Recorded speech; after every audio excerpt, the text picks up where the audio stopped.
most people think about owning a classic car in their lifetime, but that particular classic car is usually, an old Porsche 911, or maybe it's a TVR or an old Jaguar or something like that. But I've never really wanted to own an old sports car. Instead, for me, it was all about owning an old American truck, which is just, even saying it is just stupid because they don't make any sense in this country whatsoever. But I just think they are absolutely beautiful. I say that owning an old American pickup truck is practical. It's not actually at all. There's no power steering, so I've sometimes got stuck in car parks where you have to go forward and backwards and forwards and backwards, and it's taking me half an hour to get out of a car parking space. I've actually been driving it before and I've pulled a muscle in my shoulder because you're coming around the corner, this steering wheel like that, and it's not turning. It has drum brakes on it all around, so the master cylinder is about this big, so you have to basically stand on the brake with 2 feet to get it to properly stop, and then it locks up, which can sometimes be quite scary. It's also got a 3-on-a-tree manual gearbox, which I'd never really come across before until I got this, and it basically consists of a long stalk that sticks out of the steering column.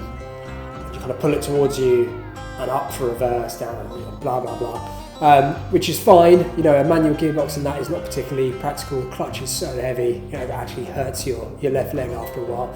But also I was driving it one day and there's a little tiny pin that holds this shifter stalk in, and it obviously just dropped out while I was driving.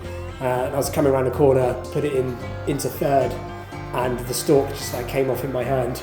So I'm just driving with one hand on this gigantic wheel trying to keep it straight, another hand sort of jamming this stalk back in, and then looking for this little pin, putting it back. So yeah, now I've got a little bit of electrical tape around there to hold the pin in, so it hasn't happened since. And yeah, it's an old truck, man, so sometimes it doesn't start, sometimes it breaks down, but I still love it. This particular model spent most of its life in California. I've still got the original Californian license plate, and in the ashtray I actually found the original Californian insurance card that they used to have to carry around.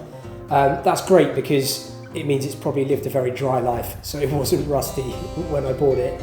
And I haven't done anything to it, and the guy that owned it before me hadn't really done anything to it because the original paintwork is so nice. And actually, if you look along the flanks of it, you can kind of see where it's had the odd scrape here and there, and it's been mopped back.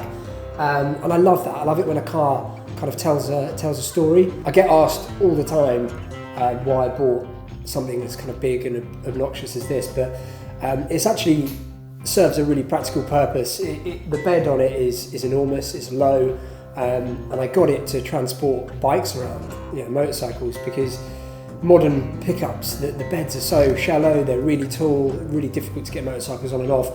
I didn't want to just buy a transit van, so this made loads more sense. Bad man. 10 watt. I don't know how many watts I need outside. Where's the truck, mate? What truck? The old blue truck, where's it gone? Don't have that anymore. Why? Because I've grown up a bit. What have you got instead then? Just a more mature vehicle. It's like a van, but it's more of a car-like van. It's fast. Right. And it's got alloys. So you're giving up then? Yeah. Yeah, that's why I'm in Wicks.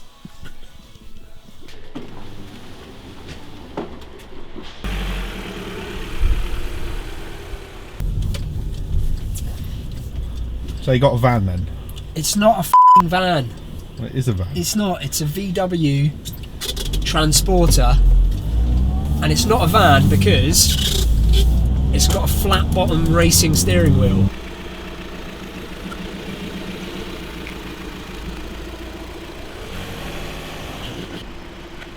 Have a little walk around it.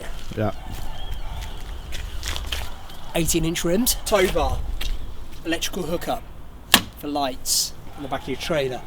What else is there? Oh, steel, slightly loose step plates. I don't know what they are. LED map light. So bright it might actually hurt your eyes, so don't look directly at it. Flat bottomed, leather and stitched. Mod.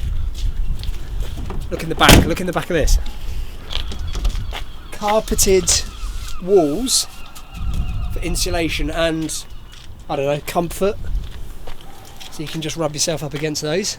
Ramp, but more importantly it fits bikes in the back. Now let me show you in the entertainment sector. This is what I like to refer to as the lounge. Branded seat covers. DVD player. Jeez. Headphones. Plug yourself in, watch a DVD while on the move. No, but seriously, I had to get rid of the truck. It was really painful to sell it, but it was costing me so much money. You know, it was like £100 just to go up the end of the road. And I just needed something a bit more practical.